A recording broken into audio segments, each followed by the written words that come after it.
Boa tarde a todos, sejam bem-vindos à apresentação de resultado do segundo trimestre de 2021 do Fundo de Investimento Imobiliário VBI Logístico, o LVBI 11.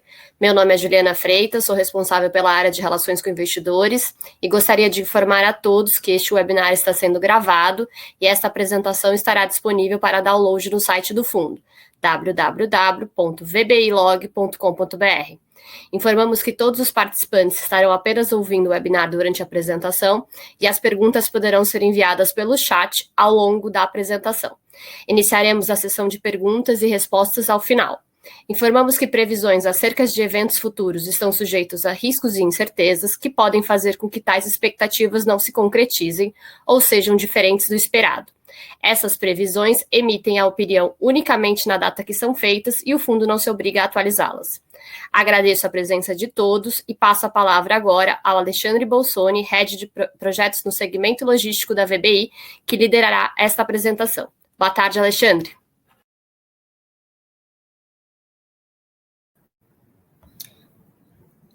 Olá, pessoal. Boa tarde a todos. Obrigado por nos acompanhar nesse call trimestral do LVBI. Para aqueles que não me conhecem, meu nome é Alexandre Bolsoni, como a Juliana já adiantou, sou um dos sócios aqui, o responsável dentro da VBI pelo segmento de logístico, em especial pelo FI VBI Log, o LVBI, que é o nosso fundo imobiliário no segmento logístico voltado à renda. Então, começando aqui já a nossa apresentação, a ideia é hoje temos uma agenda aqui onde pretendemos passar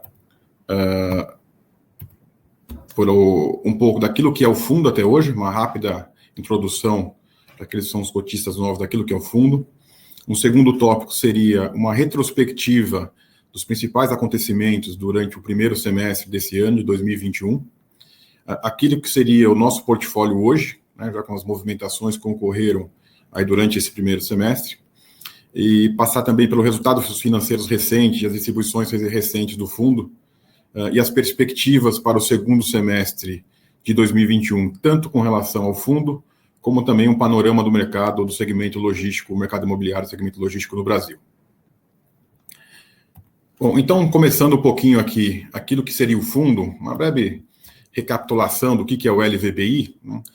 O LVBI é um fundo de investimento imobiliário que tem basicamente o objetivo de investir para a obtenção de renda e ganho de capital no segmento logístico, seja através de imóveis estabilizados, também até um terço aí em fundo de desenvolvimento, quando a gente desenvolve ativos. Né?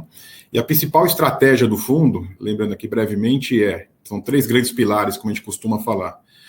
Nós temos, o objetivo é ter um portfólio que seja líquido, né, que basicamente seja um portfólio que tenha liquidez com relação à locação, quando o inquilino sair ou tem que entrar rapidamente para manter a remuneração em cima dos nossos ativos. Nós procuramos um fundo com imóveis que tenha um portfólio diversificado, tanto com relação à geográfica, que seria a localização desses ativos, com relação a ativos, não gostamos de ativos nem muito grandes, nem muito pequenos, né?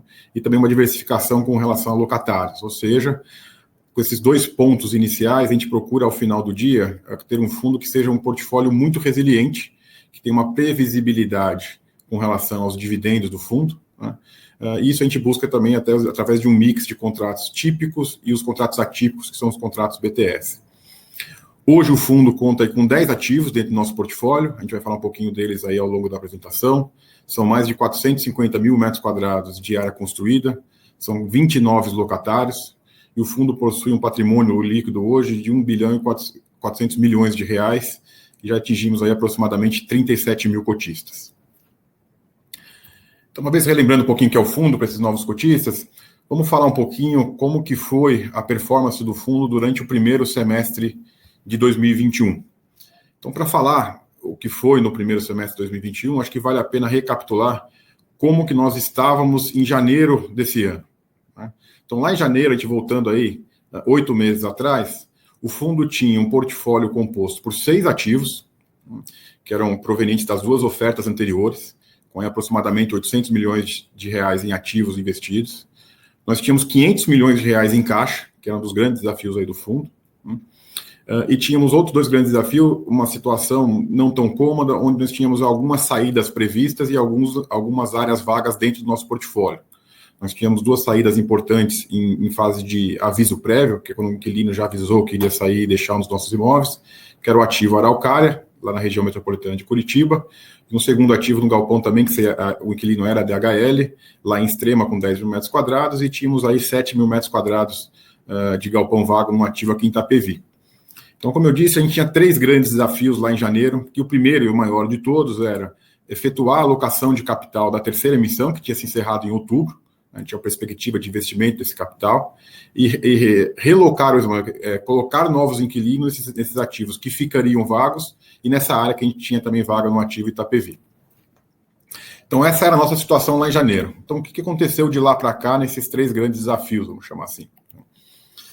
Primeiro ponto, acho que era o principal, foi com relação ao pipeline e após a terceira emissão de cotas. Então, lá em janeiro, hoje a gente consegue abrir um pouco mais, nós trabalhamos aí em cima de um pipeline que somava um pouco mais de R$1 bilhão em 8 ativos diferentes. Então, ao longo dos últimos meses, nós trabalhamos em 8 ativos diferentes, analisados, fizemos auditoria, negociamos, tínhamos opção, MOUs assinados, sendo que desses 8 ativos, 4 nós não seguimos por diferentes motivos. Decidimos declinar por questão de auditoria, e outros problemas que foram diligenciados após o fechamento do negócio, mas assim, antes do fechamento definitivo, onde a gente entendeu que não faria sentido para o fundo, em função dos riscos encontrados com uma auditoria um pouco mais profunda, não valia a pena o risco-retorno para o fundo seguir com um desses 4 ativos. Né? E 2 desses ativos demoraram um pouco mais do que a gente imaginava com relação a prazo. Né? Basicamente, o ativo Aratu e o ativo Cajamar, nós tivemos um período entre o fechamento comercial e o efetivo concretização do negócio com a assinatura dos documentos definitivos um pouco maior do que a gente imaginava. Né? O que isso acarretou? Nós demoramos um pouco mais do que a gente havíamos previsto, havíamos imaginado, para fazer a alocação do capital. E isso impactou diretamente a distribuição dos dividendos no primeiro semestre de 21. Mas, de qualquer forma, nós fizemos a aquisição de 4 ativos. Né? Esses ativos totalizaram aí quase 190 mil metros quadrados de área construída. Foram investidos, em termos de avaliação dos imóveis, 625 milhões de reais, né? Mais do que os 500 milhões. Então, por isso que a gente carrega algumas dívidas aí hoje. A gente usou instrumentos de alavancagem em algumas aquisições para a gente pudesse fazer essa aquisição desses 4 ativos. E de forma a mitigar aí essa demora um pouco maior do que antecipado, a gestora aqui, a VBI, decidiu por bem, assim, com o objetivo de mostrar o alinhamento com os cotistas, dar o desconto da taxa de gestão equivalente a 250 milhões de reais de caixa que a gente teve disponível de um tempo maior do que a gente imaginava. A gente deu desconto para o fundo, não cobramos a taxa de gestão do fundo aqui do lado da gestora. Né? Mas, de qualquer forma, a gente conseguiu, dentro de um ambiente mais desafiador, seguir a estratégia do fundo com alocação de capital nesses 4 ativos, né? E muito em linha, com, assim, 100% alinhado com a estratégia de fundo, e como a gente vai ver a seguir aqui, com potencial ganhos futuros e também com relação à estruturação dos negócios que foram feitas, uma potencial proteção de um cenário um pouco mais adverso, olhando um pouco os próximos 12, 24 meses. Então, os primeiros ativos que foram adquiridos, só relembrando aqui rapidamente, foram adquiridos em fevereiro já de 21. A gente comprou 2 ativos, o que a gente chama de ativo Betim e o ativo Jandira. Foi uma transação aí que envolveu 305 milhões de reais, a avaliação dos 2 ativos em conjunto, 185 milhões de reais aproximadamente, através de instrumento de dívida, foram pagos em dinheiro, desculpe, e 120 milhões de reais através de uma dívida que a gente manteve com o antigo proprietário. Né? A gente foi muito perguntado na época, por que manter dívida? Porque vocês têm muito caixa. A gente manteve a dívida justamente porque a gente vinha trabalhando em outras frentes, que a gente acreditava que valeria a pena, que era o ativo Aratu, o ativo Cajamar, fazer a aquisição, porque a gente achava muito boas oportunidades. Essa aquisição aí teria um impacto, na época, esperado para o fundo de 11 centavos por cota por mês, né, nos dividendos, e representaria um retorno sobre o capital investido. A gente fala cash on cash, que é o retorno sobre o capital que efetivamente a gente colocou em função da dívida, de 8,1% ao ano. Passando rapidamente aqui, que seria o ativo Betim, para todos lembrar. Betim fica na região metropolitana de Belo Horizonte. É uma região que a gente já vinha namorando há bastante tempo, um mercado que a gente gosta muito, né? Talvez um dos 3 principais mercados do Brasil hoje em termos de logística. É um mercado que tem uma dificuldade de produção de ativos muito grande, uma demanda muito forte. Né? Então é um ativo que a gente comprou, foi alugado em julho do ano passado para a Amazon, foi todo reformado pelo antigo proprietário, de excelentes especificações técnicas, e uma coisa que a gente gosta muito desse ativo, ele tem um potencial de expansão muito bom. O ativo tem 34 mil metros quadrados de área construída aproximadamente, mas é possível construir esse ativo mais 20 mil metros quadrados. Então, o que a gente fala que tem uma parte da nossa estratégia é esse potencial de ganho futuro, esse ativo se encaixava perfeitamente. Uma baita do mercado, uma baita de uma localização dentro do mercado da grande Belo Horizonte, um risco-retorno bom para razoável, mas o principal aqui é o potencial de ganho futuro com uma eventual expansão lá para a Amazon. Um outro ativo que a gente comprou no mesmo momento com o mesmo vendedor foi o ativo Jandira, que fica aqui dentro da estratégia do fundo de estar localizado onde é difícil replicar imóvel, que é na região metropolitana de São Paulo, no raio 30. Tá?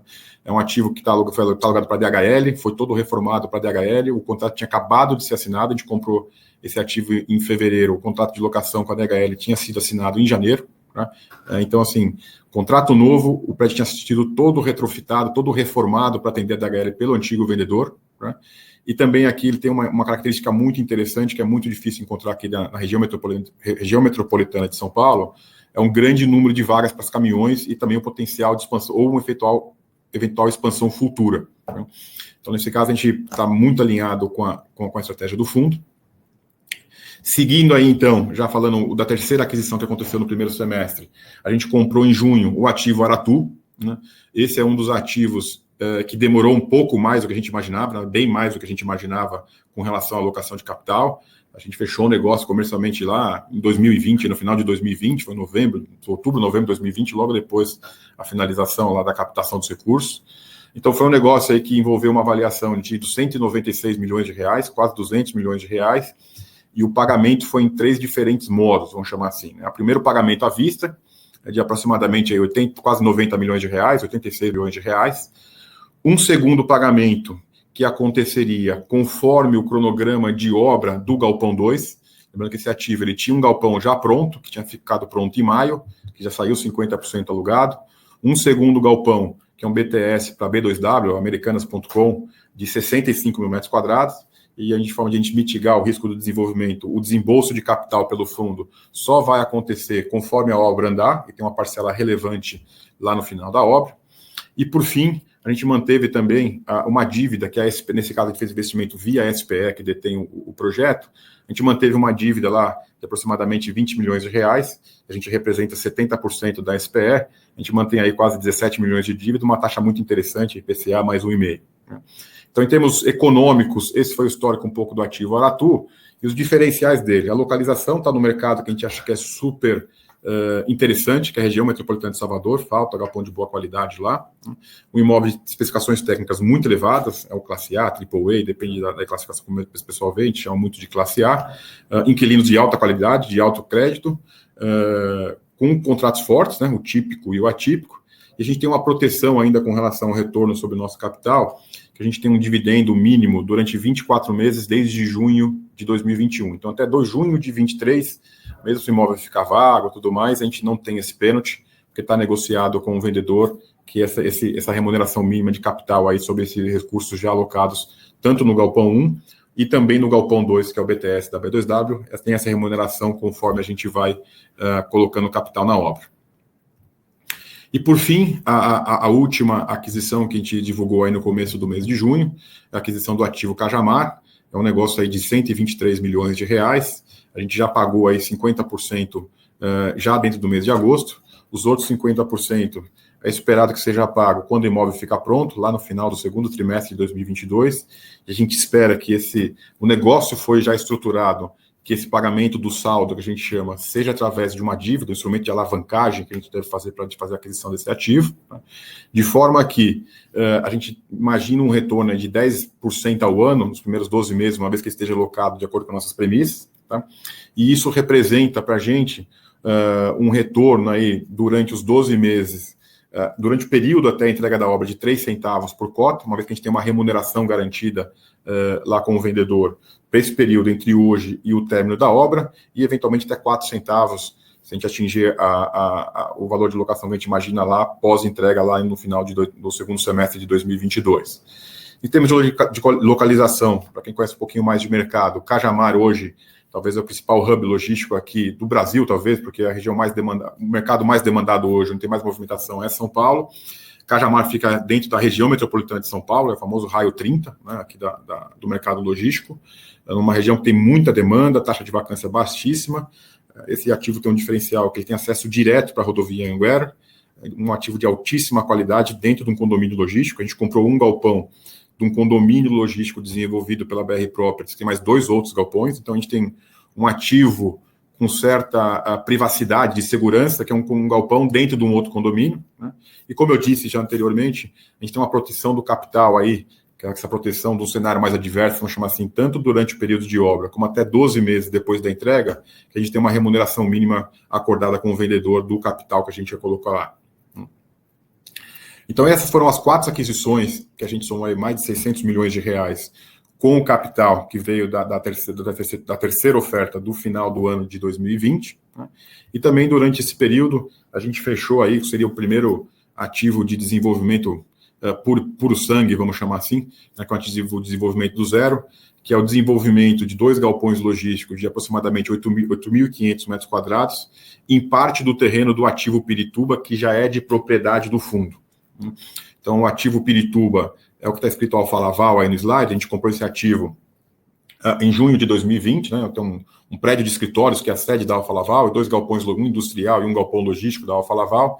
E essa área 1 e 2 aí que a gente vê na apresentação, a gente deveria, de acordo com a nossa escritura de compra e venda que a gente fechou lá atrás, devolver essa área para a BR Properties. Então, a gente fez um acordo com eles, que ao invés de eu devolver 100% dessa área 1 e 2, que são os terrenos, eu vou dar a ela 40% de um projeto de 8.450 metros quadrados, de forma que os outros 60% seja de propriedade do fundo, ou seja, um desenvolvimento de 2 galpões, onde eu vou ter a propriedade de 60% do fundo. A gente tem a opção de comprar os outros 40% deles lá na frente. Esse investimento esperado inicial nosso aí de aproximadamente 17 milhões de reais, e só vai acontecer quando a gente aprovar o projeto na prefeitura, né? E o retorno estimado para esse projeto é algo em torno de 11% ao ano, uma vez alugado, conforme as condições de mercado atuais para essa região. Isso tem um impacto aí na cota de 1 centavo por mês. Então, e todas essas aquisições, esses novos negócios, que foi o que aconteceram no primeiro semestre, então a gente saiu lá de 500 milhões de reais de caixa que a gente tinha, adquirimos quase 650 milhões de reais em imóveis, nesses 4 ativos. Importante frisar, como a gente vai ver ao longo da apresentação aqui, 100% alinhado com a estratégia do fundo. A gente vai ver o resultado um pouco mais para frente. E aí, um outro grande desafio que a gente tinha era uma eventual vacância futura de ativos que a gente tinha dentro do fundo. Talvez o principal dele, a grande preocupação que a gente tinha, era a eventual vacância do ativo Araucária, lá na região metropolitana de Curitiba. Lembrando que é um ativo que tinha aí 42 mil metros quadrados de área construída, estava alugado para a DHL. Ao final, em setembro de 2020, a DHL nos avisou que ia deixar o imóvel, né? Então ela tinha que cumprir 12 meses de aviso prévio. Antes dela deixar o imóvel, ela tinha que ficar mais 12 meses lá dentro do contrato típico. A gente teve a sorte aí, junto com a equipe aqui da VBI, trabalhar bem forte junto à Magalu, de forma que a gente locou 100% do imóvel antes do término desses 12 meses, foram 6 meses depois. Então a gente negociou uma saída antecipada, né? A gente antecipou a saída da DHL do que ela imaginava lá, alugamos isso para a Magalu, um dos principais players do e-commerce hoje do Brasil, e nesse acordo a gente conseguiu tirar até um pouquinho mais de suco, um pouco mais de retorno nesse imóvel, que hoje está 100% alugado para a Magalu. A gente já fez uma expansão para atender eles de aproximadamente um pouco mais de 4 mil metros quadrados, isso dá um retorno um pouco maior para o fundo, e já temos uma previsão de fazer eventualmente mais 12 mil metros quadrados, uma segunda expansão, e também fizemos melhorias, né? Então, esse foi um case de sucesso que a gente pode contar, que a gente tinha um imóvel que ia ficar vago, um pouco mais antigo, a gente relocou para a Magalu sem nenhum impacto financeiro para o fundo, com melhorias para o imóvel e ainda uma eventual expansão futura que vai gerar um retorno um pouco maior. O mesmo aconteceu lá em Extrema, né? Também esse nosso maior ativo do fundo, o ativo de Extrema tem 120 mil metros quadrados de área construída, ele está 100% locado, né? Lembrando que metade dele, que é o galpão G20 e o G20A, é um BTS para a Ambev, que vai até 2029, então internamente a gente vai tratar como os 2 ativos, um é o BTS da Ambev, os outros 3 galpões é um condomínio logístico. A gente tinha também, a DHL havia nos avisado que iria deixar o imóvel no segundo trimestre desse ano, né? E até antes disso, ao final do primeiro trimestre, A gente negociou também uma saída um pouco mais rápida da DHL no último mês que ela ia ficar lá. Ela saiu até um mês antes. E a gente conseguiu já relocar esse imóvel para a Infracommerce, então também a gente não teve praticamente impacto financeiro nenhum nessa troca de inquilino, né? A gente também trocou 2 inquilinos lá no começo... Desculpem. Lá no começo do ano, que foi a saída da Braskem e a entrada da Sequoia, que já era um inquilino nosso lá. A Sequoia aumentou a posição dela dentro do condomínio, né? Extrema é uma região hoje que tem muita demanda.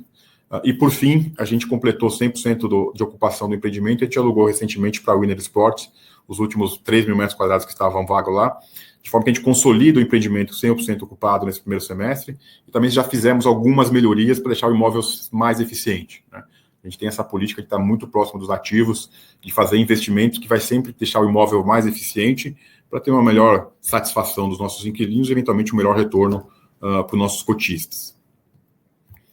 E como eu havia antecipado, um outro desafio que a gente tinha com termos de comercial era a alocação do ativo Itapevi.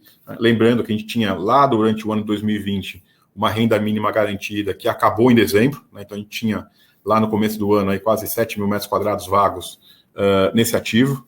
E o que a gente fez ao longo do ano, no final do ano passado, no começo desse ano, a gente fez alguns pequenos, assim, uns bons investimentos com pouco dinheiro, né? Que deram uma nova cara para o empreendimento. A gente acreditava que seria necessário quando a gente comprou o ativo, já estava na nossa conta. São coisas simples que agregam, acho que, um bom valor para o ativo. Primeiro foi uma reforma e um novo sistema de segurança para o empreendimento, né? Um sistema de segurança mais parrudo. Isso gera um pouco de mais conforto e mais credibilidade para o condomínio em si. Então, isso ajudou muito a trazer novos inquilinos para lá. Fizemos também uma reforma do restaurante, que a gente achava que era necessário, tá? Então, isso deu um pouco mais de vida para o condomínio, e a gente conseguiu, já no primeiro semestre, alugar 3 dos módulos que estavam vagos, e hoje o ativo já está 100% locado, com 2 contratos temporários, e o nosso objetivo, como a gente vai falar aqui, é trocar esses contratos temporários por contratos permanentes e permanecer com o ativo 100% locado.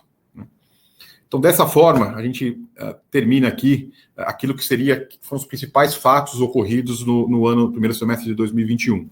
As aquisições que ocorreram, né, os 4 ativos e o ativo Pirituba Desenvolvimento, e as principais movimentações de locação dentro do nosso portfólio.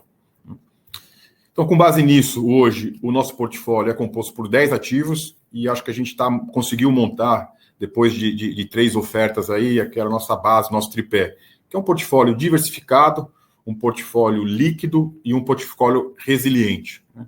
Como que a gente acredita que a gente montou um portfólio dessa maneira, que era a estratégia do fundo desde lá de trás, de 2018, quando a gente fez o IPO do fundo, né? Então, relembrando como é que fica todo esse portfólio de uma outra maneira. A nossa estratégia do fundo, em termos de diversificação do portfólio, o que seria? É ter aproximadamente 50% do portfólio dentro do estado de São Paulo, que, querendo ou não, é 50% do mercado brasileiro ainda, preferencialmente, quase que mandatoriamente, dentro do raio 30, onde tem mais demanda e menos oferta, ou seja, eu vou ter menos vacância e uma propensão a um ganho de preço olhando para frente. E os outros 50%, a gente imagina dividir aí entre os 6 ou 7 principais mercados do Brasil. São os principais capitais, né? Hoje a gente já tem investimento na região metropolitana de Curitiba, na região metropolitana de Salvador e na região metropolitana de Belo Horizonte, e a gente tem uma posição relevante em Extrema ainda, que a tendência do fundo que isso seja diluído, de forma que as outras regiões que não São Paulo estejam entre 5% e 10% de participação dentro do nosso portfólio. Um outro ponto importante também é investir em ativos de altíssima qualidade, que é o que a gente chama de classe A. Hoje, se a gente pegar a receita do nosso fundo, 93% são de ativos classe A. Então, aqui a gente já mostra um pouco de diversificação por região, mantendo metade aí, pelo menos, de São Paulo, que essa é uma região que a gente acha que vale uma concentração maior, né? E 93% aí de ativos classe A, que são os ativos de altíssima liquidez, ou seja, já mostramos aqui um portfólio de qualidade e diversificado com relação a mercados. Aqui também é uma outra maneira de ver o que é um portfólio diversificado, líquido e resiliente, né? Se a gente pega um pouco esse gráfico à esquerda, no canto superior esquerdo, a gente vê a divisão aí com relação à receita por ativo, né? A gente acredita que uma boa diversificação seria ativos ter aí até 10% de participação dentro de um fundo, que a gente vem fazendo isso desde lá do IPO, né? Vem diluindo isso, então a gente já consegue ver uma melhor distribuição que a gente via lá no começo. De novo, Extrema ainda representa um pouco mais, que é um ativo grande, mas vale lembrar que Extrema, metade dele é um BTS Panbev, que vai até 2029, então a gente tem, olha, internamente meio quase que como dois ativos diferentes. No gráfico, no centro superior aí, já é a divisão por valor de ativo, né? O gráfico anterior que eu comentei é por receita, ou seja, na divisão de valor por ativo, quase todos eles estão nesse patamar próximo aí de 10%, exceto Extrema, como eu falei, e a tendência com o fundo crescendo é que esse ativo seja cada vez mais diluído.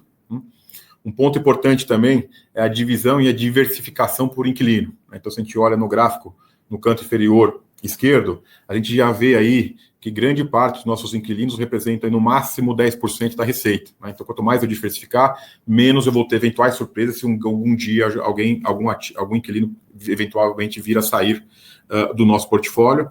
Vale salientar que os maiores contratos que a gente tem aí são contratos fortes ou recém-assinados, né? O contrato da Ambev é um BTS de 2029, DHL é um contrato assinado no começo desse ano, Magazine Luiza assinamos esse ano, o Dia por Cento e a IBL são contratos um pouco mais fortes com relação à multa e tudo mais, né?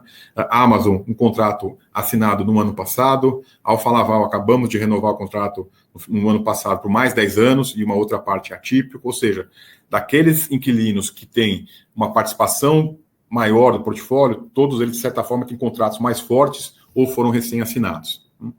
E outro ponto importante também que dá a resiliência para o fundo, que também em função da diversificação e em função da qualidade do ativo, é o contrato típico e o atípico, né? A gente tem uma participação de 70% de contrato típico, 30% de contrato atípico, mas lembrando que os contratos típicos a gente tem às vezes a gente pesa um pouco mais a mão de aviso prévio e mútuo para ter essa previsibilidade, como a gente tinha em Araucária, por exemplo, 12 meses de aviso prévio, que era suficientemente bem para a gente, um tempo razoável para a gente trocar o inquilino, como acabou acontecendo lá em Araucária. E aí também olhando um pouco mais esse último pilar que eu chamo aí de portfólio resiliente, uma coisa que não dá resiliência é quanto maior a previsibilidade com relação ao fluxo de recebimento dos nossos contratos, né? Hoje, 85% dos nossos contratos têm vencimento a partir de 2024. Né? Então, se olhar já só para 2022, esse 1% de 2021 são os contratos temporários aqui da PV. 2022 tem muito pouco contrato vencendo, a gente tem 2% aí, começa a ter alguma coisa um pouco maior em 2023, mas 85% em 2024, com inquilinos aí de alto gabarito, de altíssima qualidade de crédito. Amazon, DHL, Magazine Luiza, Ambev, B2W, o Dia por Cento, que era uma preocupação nossa atrás, mas já melhorou muito o crédito deles, ou seja, a gente não tem tido aí ao longo da vida dos fundos dos últimos 3 anos nenhum problema de inadimplência, ou de inadimplência zero, não existe quase nenhum problema com relação a isso, tá? E outro ponto importante que a gente olha aí, que traduz um pouco que é o portfólio resiliente, é a nossa vacância física, né? E também a vacância financeira, né? A gente tem uma liquidez muito boa no nosso portfólio, né? Se a gente olhar aí o primeiro semestre, a gente alugou mais de 75 mil metros quadrados de área construída, né? Tivemos importantes locações, a equipe de locação aqui trabalhou bastante durante o primeiro semestre, né? Com essas saídas que a gente tinha, como a gente comentou anteriormente. Então, a gente entrou mais de 75 mil e saiu mais de 60 mil, ou seja, a gente talvez demonstrar aí que a gente tem um portfólio muito líquido, né? E de certa forma resiliente, ou seja, tem liquidez, quando sai um inquilino entra outro, né? Tem contratos longos, contratos fortes, e aqueles que saem a gente consegue repor. Isso se traduz numa baixa taxa de vacância física, né? A gente tem negociado também algumas remunerações mínimas aí nessas aquisições que a gente tem feito, então eu tenho hoje taxa de vacância financeira zero, ou seja, a gente não tem impacto desses 3% de vacância física, a gente não tem impacto, que são espaços vagos na ativa de Aratu, e quando a gente compara, historicamente, a taxa de vacância do fundo com o mercado de São Paulo, que é 13%, a gente vem operando aí em valores historicamente bem baixos na taxa de vacância. Então, com isso a gente consegue mostrar um pouquinho aí do que é o fundo nesses 3 pilares, né? Um portfólio diversificado em termos de região, dentro da estratégia, que é ter 50% de São Paulo, os outros 50% dividido, uma diversificação por ativos, né? Só Extrema, que representa 25%, os demais, quase que todos 10%. Diversificação de inquilinos, mas com contratos fortes, com bons inquilinos, né? Que dá um portfólio líquido e resiliente, como a gente colocou. E também olhando um pouco mais como que é essa avaliação desses ativos, né? Aqui a gente mostra uma tabelinha aí como é que esse portfólio a gente começa a ver já um resultado futuro para frente. A gente tem um valor contábil hoje, né? A gente passou por uma avaliação aí ao final de junho, onde a gente tem uma reavaliação dos ativos, e a gente percebe que o valor que esses ativos estão avaliados hoje na grande maioria dos casos, estão muito próximos e até, às vezes, abaixo de transações recentes do mercado, né? Se a gente for por ordem de tamanho, pegar os maiores aí, o nosso ativo lá de Extrema está avaliado em R$ 3.100 o metro quadrado, a gente já viu transações acontecendo recentes.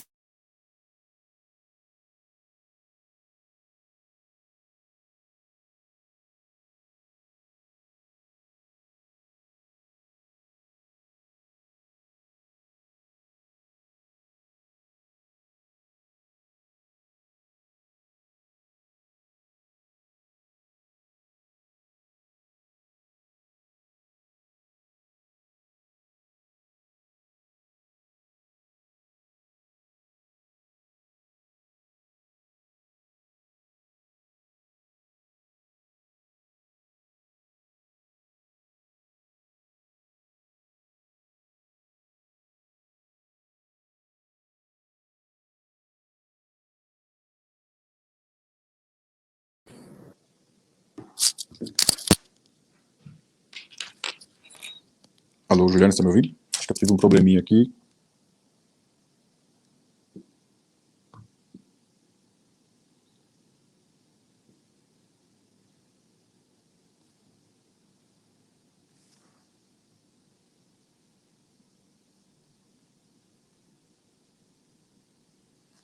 Então, acho que como uma questão me ouvindo aqui, que eu tive um problema no meu computador, estou aqui no celular agora.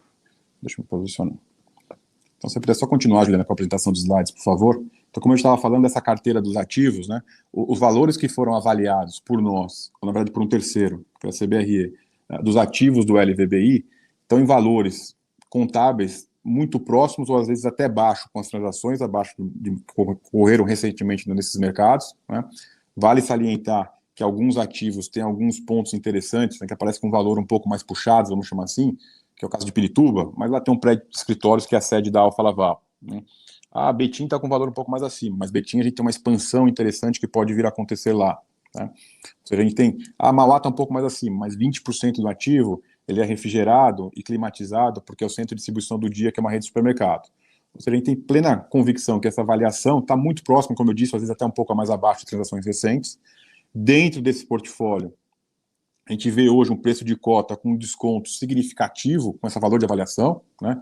Se pegar a cota hoje, aí está 13% abaixo aproximadamente o que a gente vê com relação a essas transações de mercado, e principalmente a gente tem um potencial ganho futuro de possíveis expansões que, de certa forma, contratado dentro de contratos de locação ou compromissos assinados, como é o caso do ativo de Pirituba, onde a gente tem um potencial investimento aí de quase 70 milhões de reais futuro que pode vir a acontecer, com um retorno médio esperado, estimado, de até 14%. Então, isso acho que é uma questão importante aí, que a gente tem um eventual upside futuro dentro do nosso portfólio ainda. Pode passar, Juliana, por favor. Então, já falando um pouquinho, então a gente acho que mostrou um pouquinho de como está o nosso portfólio. Vamos falar agora, então, das demonstrações de resultados recentes e as realizações aí dentro do fundo, né?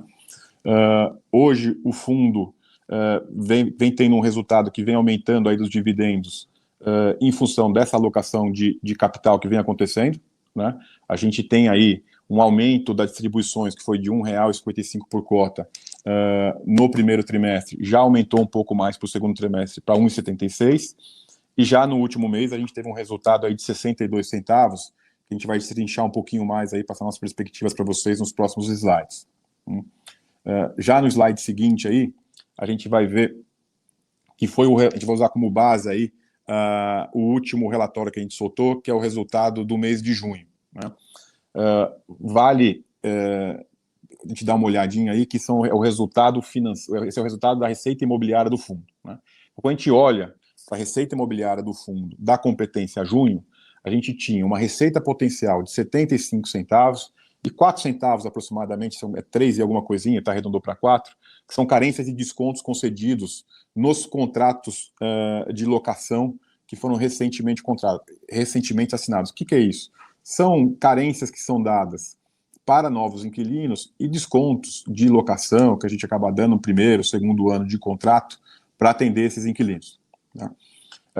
Então a gente teve uma receita aí recebida de 72 centavos por cota, mas então a gente tem um potencial redução de ganho futuro na receita imobiliária, uma vez que essas carências e descontos acabem, né?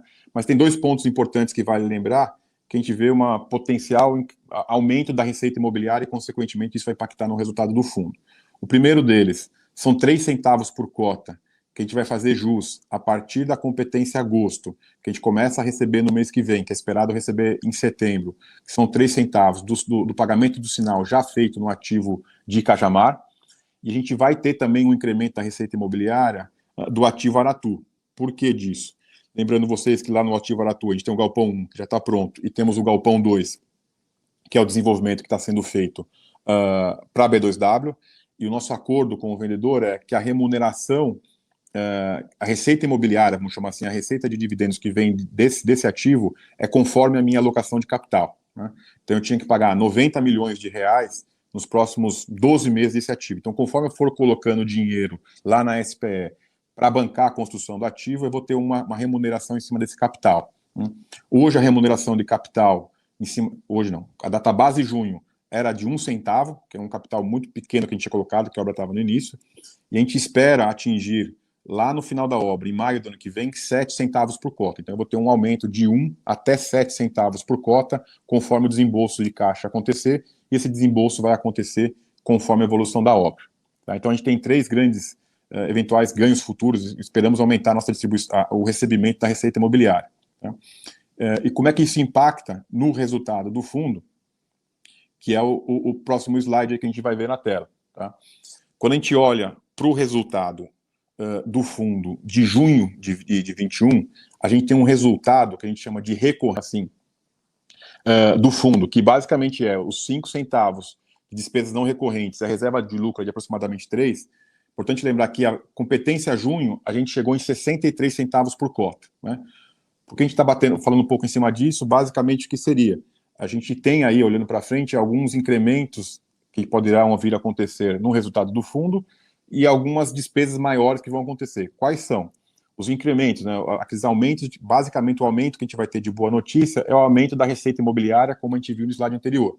Então a gente tem lá 3 centavos de Cajamar, até 6 centavos, que é aquele incremento de 1 até 7 do ativo Aratu, que vai acontecer ao longo do tempo, isso vai acontecendo mês a mês, conforme o desembolso vai acontecer, e eventual redução e término das carências dos contratos de locação. O que vai impactar um pouco para frente, olhando o resultado do fundo, né? A gente vai ter um aumento das despesas financeiras do fundo, porque isso vai acontecer. A dívida que a gente tem é atrelada ao CDI, né? Então o CDI vem subindo, então a gente espera uma despesa maior financeira para o fundo. Quanto que é isso? Aproximadamente a cada 1,25% que sobe a taxa Selic, o CDI, a gente tem um impacto negativo de 1 centavo por cota por mês, né? A gente espera que a receita financeira, que hoje é um resultado positivo, vá diminuir ao longo do tempo. Por quê?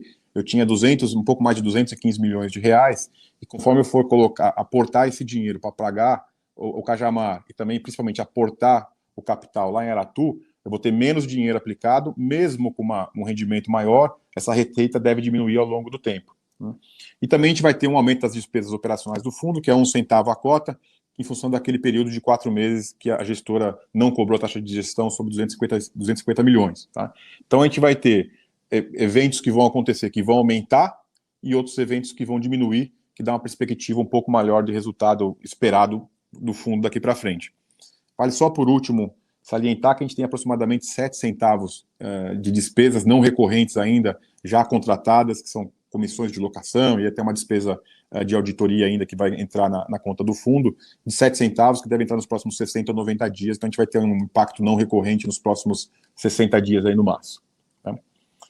E por fim, para a gente olhar um pouquinho mais o fundo, olhando para frente, né, acho que é uma pergunta que a gente recebeu aí algumas vezes também, qual que é a posição de caixa do fundo, por que manter a dívida? Né? Então a gente tem aí 2 principais pontos a pagar olhando para o fundo nos próximos 12 meses. Né? Então ao final de julho, a gente tinha um caixa aí de aproximadamente 217 milhões de reais, tá? Ainda no terceiro trimestre, a gente tem desembolsos previstos de aproximadamente 100 milhões de reais, 102 milhões de reais, que basicamente são os quase 62 milhões de reais que já foram pagos para a BR própria do ativo Cajamar, e um aporte aí de 22 milhões de reais, conforme a obra vem andando lá em Aratu, que ainda vão ser feitos agora no mês de agosto e mês de setembro, né? Para os próximos 3 trimestres, o quarto, o primeiro e o segundo trimestre de 2022, basicamente são os aportes que a gente imagina a fazer lá no ativo de Aratu. A gente vê uma despesa ou outra ainda para terminar a obra da Magalu lá em Araucária, alguma outra melhoria em alguns dos ativos, mas grande parte dessas despesas aí do quarto, primeiro, do segundo tri de 22 seria lá para Aratu, de forma que a gente vai chegar ao final do primeiro semestre de 22, daqui 12 meses, com caixa aí de aproximadamente um pouco mais de 30 milhões de reais. Essas projeções ainda são um pouco conservadoras, mas a gente imagina que a gente vai ter um caixa aí um pouco acima de 30 milhões de reais ao final do primeiro semestre.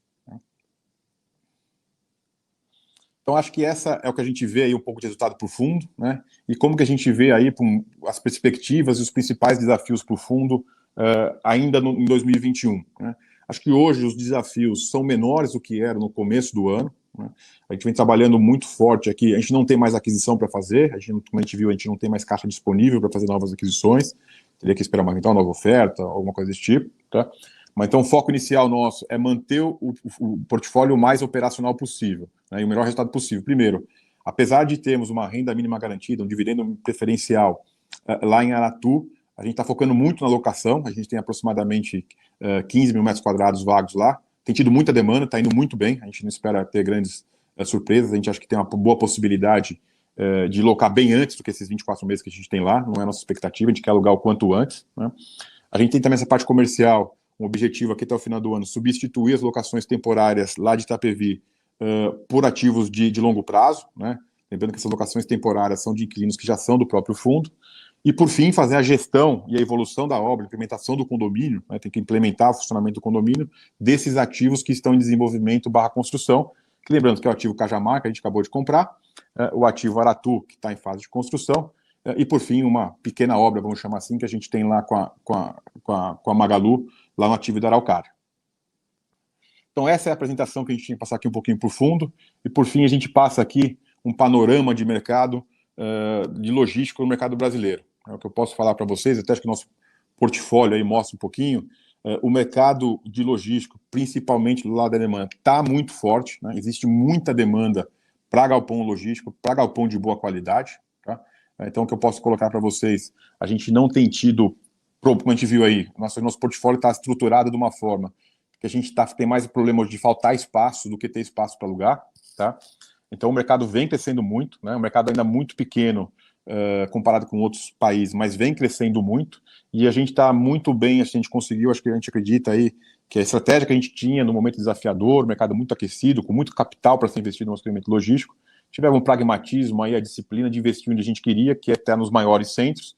O único centro que a gente está que é um pouco menor, que é Salvador, foi um investimento oportunístico, que a gente viu um mercado ainda pouco explorado, que faria sentido para a gente investir. E, por fim, a gente vai ver que nos últimos 12 meses aí, acho que é o último slide da apresentação, os números gerais aí mostram um pouco como o mercado andou, né?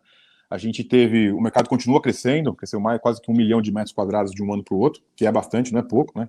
Grande parte desse crescimento fica aqui em São Paulo, mas a gente viu aí nos últimos 12 meses uma taxa de vacância, que é a quantidade de imóveis vagos, muito baixa, né? Caiu bastante, caiu de acordo com os números da Bizwanga de 19% para 10%. E o que isso quer dizer? Hoje o mercado começa a ficar mais propenso ao proprietário e menos ao inquilino, né? Então a gente acredita que a gente vai começar a ver um aumento do valor de locação. No Brasil como um todo, o número está ainda estável, mas algumas regiões, principalmente próximo aí da região metropolitana de São Paulo, por exemplo, em BH a gente já vê isso, a gente já começa a ver um aumento do valor efetivo do valor de locação, né? Então o valor vem se recuperando e acho que é uma tendência do mercado daqui para frente, o valor de locação ir aumentando, porque taxa de vacância é baixa, o custo de construção vem subindo muito e uma demanda muito forte, né? Tudo isso leva que os imóveis de boa qualidade sejam alugados rápidos por bons inquilinos e existe uma pressão de subida de preço. Então, dessa forma, a gente encerra aqui a apresentação que a gente tinha preparado para vocês do LVBI, né? E a gente fica aberto agora para perguntas e respostas que vocês possam vir a ter, de forma que a gente possa esclarecer qualquer uma que a gente não tenha respondido ao longo da apresentação.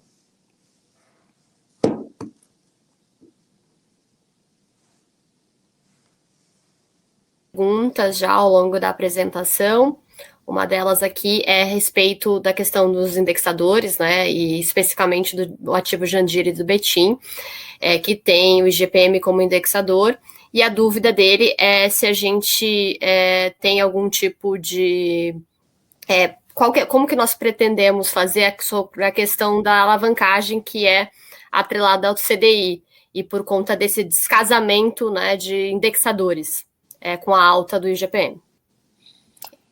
De maneira geral, acho que a gente pode colocar assim, o IGPM a 30%, de certa forma, em alguns casos, o que eu posso dizer assim, existe uma pressão cada vez maior para a utilização do IPCA ao invés do IGPM. Acho que é importante colocar. Acho que existe uma certa tendência aí dos contratos de locação passarem a configurar muito mais como o IPCA ao invés do IGPM. Em alguns casos, esse IGPM um pouco maior, né, serviu em alguns ativos nossos muito mais para equiparar que o valor de locação que a gente tinha em determinados ativos estava abaixo do mercado, e a gente conseguiu reposicionar o valor de locação do ativo de acordo com o mercado, né? A gente pode pegar alguns exemplos práticos aí, quando a gente fez a aquisição lá do Itapevi, uma da aposta que a gente tinha, que o valor de locação de base lá, que era R$16,50, R$17, que era a renda mínima garantida, a gente achava que estava abaixo do mercado. Com o IGPM, a gente conseguiu de maneira mais fácil e mais rápida levar esse valor de locação perante o mercado. O que eu posso dizer é o seguinte, de certa forma, o mercado é soberano, né? Então, se o IGPM descolar muito do mercado, o mercado vai prevalecer, né? Não acredito que o IGPM vai continuar 30% nos próximos 12 meses, mas a gente vê sim uma tendência de uma migração para o IPCA, mas aqueles contratos de locação que estavam abaixo de mercado, o IGPM ajudou a puxar esse valor de locação desses contratos que a gente tinha para valor de mercado. Com relação à dívida, com relação aos contratos em si, de Jandira e Betim, a gente não teve ainda o aniversário, a gente está tendo agora o aniversário de Betim e Jandira ainda é para janeiro do ano que vem, então a gente está em fase de discussão. E com relação à dívida, a gente vem sim estudando aí qual que é a melhor alternativa, se seria migrar para o IPCA+, ao invés do CDI, né? Então a gente está estudando sim alguma coisa que a gente possa vir a fazer com relação a essa alavancagem. Bom, vieram algumas outras perguntas também sobre essa posição da alavancagem, enfim, quando que a gente vai começar a pagar a amortização, um pouco da nossa visão com relação a novas emissões, a uma emissão abaixo do valor patrimonial, como que é a nossa visão em relação a isso? A gente não tem, como a gente viu aí com o fluxo de caixa do LVBI, a gente não tem nenhuma pressão de captação nos próximos 12 meses, né? Então, acho que esse é um ponto importante que a gente colocou aí com relação ao fluxo de caixa do fundo. A alavancagem, a principal alavancagem que a gente imagina fazer uma alavancagem para fazer o pagamento lá de Cajamar, mas a gente teria ainda, a gente considera pelo menos uns 24 meses de carência de pagamento do principal, mas então talvez a principal preocupação que a gente poderia vir a ter seria a alavancada de Jandira e Betim, que a gente tem uma carência para pagar o principal até setembro de 2022, né? Então o primeiro pagamento do principal seria em outubro de 22, né? O pagamento mensal é um pouco mais de R$2 milhões, então a gente tem caixa ainda para aguentar pagar alguns meses esse principal, então a gente estaria falando de pagamentos estimados aí ao longo de 2023, tá? Mas mesmo assim a gente está atento, né, com relação a esse ponto, a gente não gostaria de ter que captar só para pagar principal, seja o que for. Então, a gente tem ainda uma possibilidade de reestruturação dessa dívida, eventualmente trocar, como foi até levantado aqui, é uma das possibilidades, troca o CDI para o IPCA e posterga um pouco mais o pagamento do principal, joga um pouquinho mais para frente, é uma possibilidade, né? A gente já vem pensando nisso, né? Mas agora acho que no quarto trimestre, no máximo aí no primeiro trimestre do ano que vem, a gente já deveria ter alguma coisa nesse sentido, que caso o mercado, a gente não quer ser pressionado para fazer uma captação nesse sentido, mas se o mercado abrir fica um pouco mais fácil, mas sim, eu diria que a gente está ainda numa situação não cômoda, mas não estressada com relação a essas dívidas. Bom, vieram mais algumas perguntas aqui relacionadas ao que seria o dividendo estabilizado do fundo, né, após o pagamento das últimas tranches, tanto do Aratu quanto do Cajamar. A gente não costuma dar o guidance, vamos chamar assim, né? Mas a gente tentou colocar aqui algumas premissas que aí podem vir a acontecer ou não, que foram as expectativas aí de aumento da receita imobiliária. Então, eu acho que a gente vai estar em linha aí, acredito que a gente vai estar em linha com aquilo que foi previsto no prospecto lá da terceira oferta, né? Lembrando só, como a gente disse, a gente vai ter um incremento, hoje, base junho, né, a competência junho, a gente tinha 63 centavos de cota, 63 centavos por cota por mês de resultado. Se eu considerar o incremento que a gente teria em Cajamar, que a gente imagina ter ao longo dos próximos meses lá em Aratu, a diminuição da carência e dos descontos, como a gente colocou, que iria impactar positivamente na receita imobiliária. Vamos ter, na outra ponta, um aumento de despesas financeiras do fundo, né? A diminuição da receita financeira, que a gente vai utilizar o caixa, e um aumento de 1 centavo taxa de gestão. A gente espera, imagina aí com nossas estimativas, né, não é garantia aí de retorno, que a gente deveria bater os 68 centavos aí. Aquilo que a gente previu lá no prospecto da terceira oferta, a gente fez os ativos de aquisição e rentabilidade que a gente imaginava, então a gente deveria bater os 68 centavos lá, ou assim, depende do que acontecer, a gente deveria entregar o que a gente imaginava lá na terceira oferta. Pergunta aqui, perguntando qual é o ativo classe B do nosso portfólio e se a gente pode dar um pouco mais de detalhes sobre as nossas expansões, as potenciais de expansão nos ativos nos próximos relatórios. Vamos lá. O ativo que a gente considera classe B é o ativo Itapevi, né? Não que ele seja um mau ativo, né? É um ativo bom, mas ele tem especificações técnicas um pouco mais baixas do que seria o classe A, vamos chamar assim, que basicamente ele não tem sprinkler, porque ele é o único condomínio modular que a gente tem no nosso portfólio, né? Então, de acordo com a legislação do bombeiro, ele não precisa ter sprinkler, então ele não tem sprinkler, ele tem uma capacidade de piso um pouco menor, tá?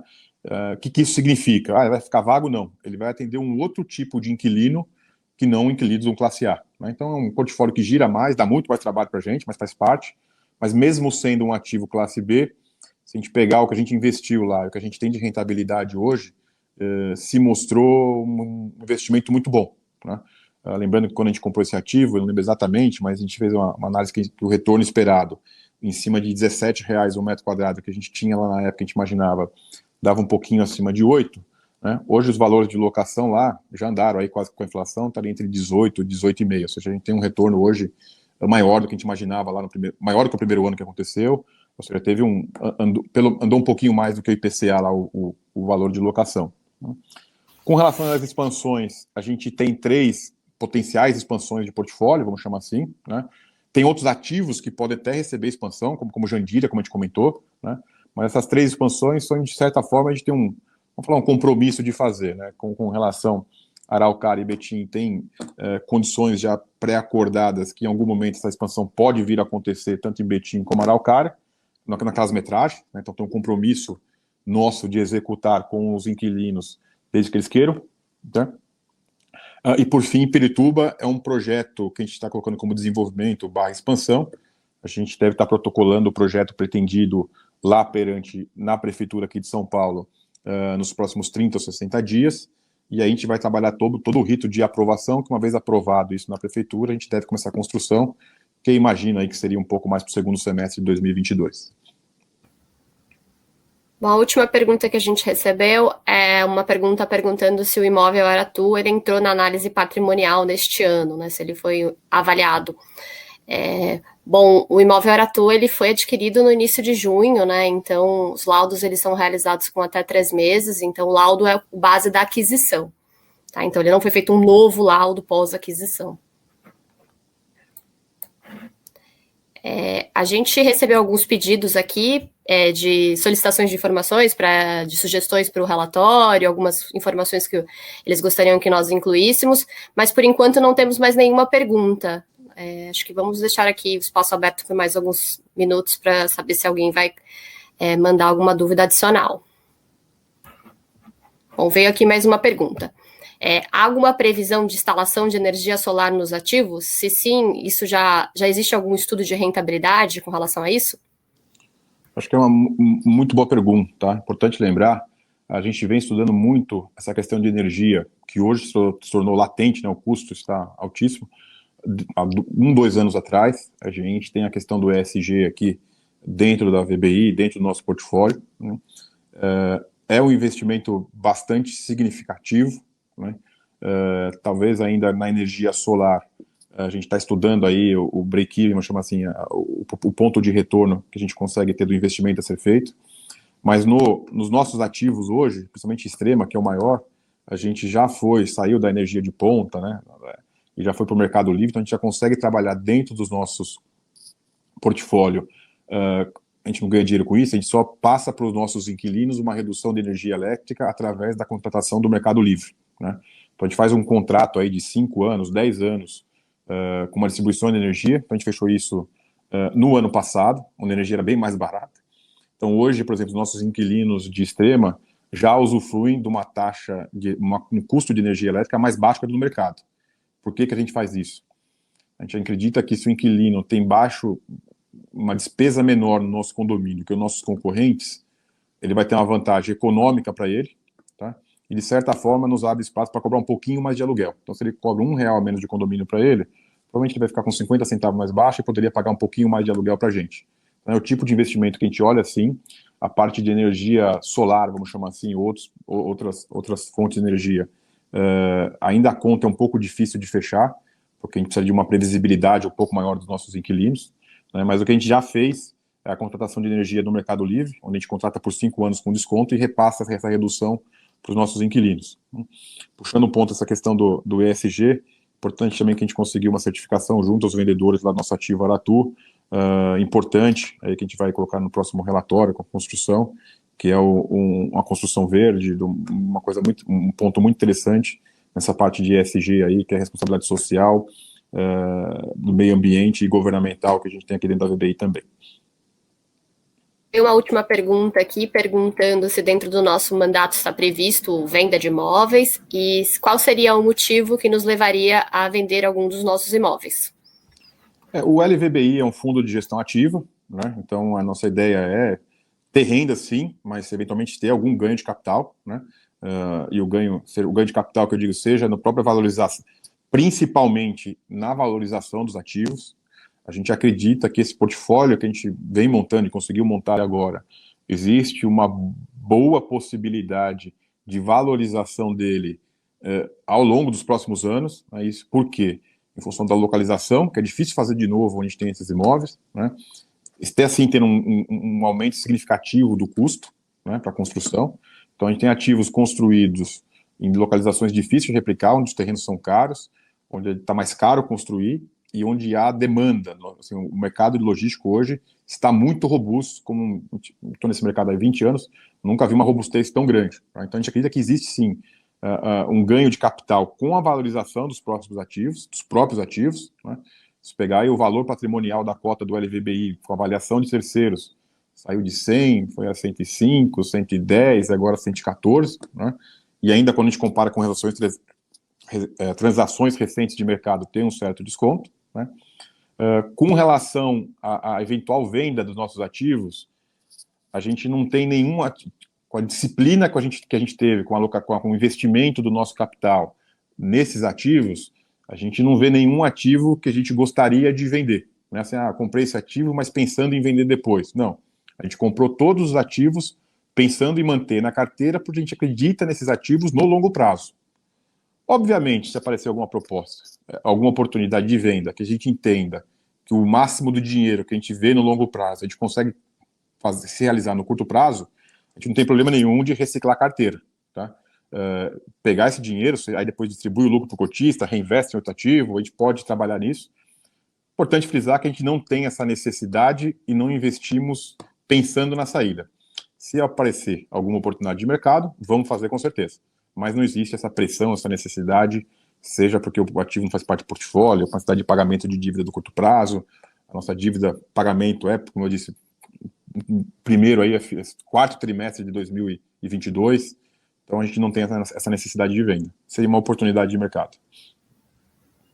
Bom, a gente já atingiu aqui nosso tempo de 1 hora de call de resultados, então eu recomendo a todos, se vocês tiverem alguma dúvida adicional, que enviem através do ri@vbirealestate.com.br. Nós estamos à disposição para responder todas as dúvidas. E essa live ela vai ficar disponível no canal do YouTube da VBI e também no site do fundo. Então, para aqueles que quiserem assistir novamente ou tiverem qualquer dúvida, a gente está à disposição. Vou deixar agora o Alexandre para as considerações finais. Então, a gente agradece a participação de todos. Como a Juliana colocou, a gente fica à disposição para o esclarecimento de eventuais dúvidas que possam surgir que não foram esclarecidas nesse call. O canal de RI está aqui, sempre é um prazer responder o máximo de pergunta possível. A gente vem tentando passar o máximo de transparência possível do fundo. Eu acho que a gente teve um primeiro semestre desafiador, que de certa forma a gente conseguiu não talvez no tempo que a gente gostaria, mas entregar aquilo que a gente imaginava desde o começo, né, num ambiente mais desafiador. E eu acho que daqui para frente o fundo está no momento mais já quase em voo de cruzeiro para poder ter o retorno esperado para o cotista. E mais uma vez fica à disposição aqui para eventuais esclarecimentos futuros. E sempre um prazer. E voltamos aí no próximo trimestre com mais novidades do fundo. Obrigado e um abraço a todos.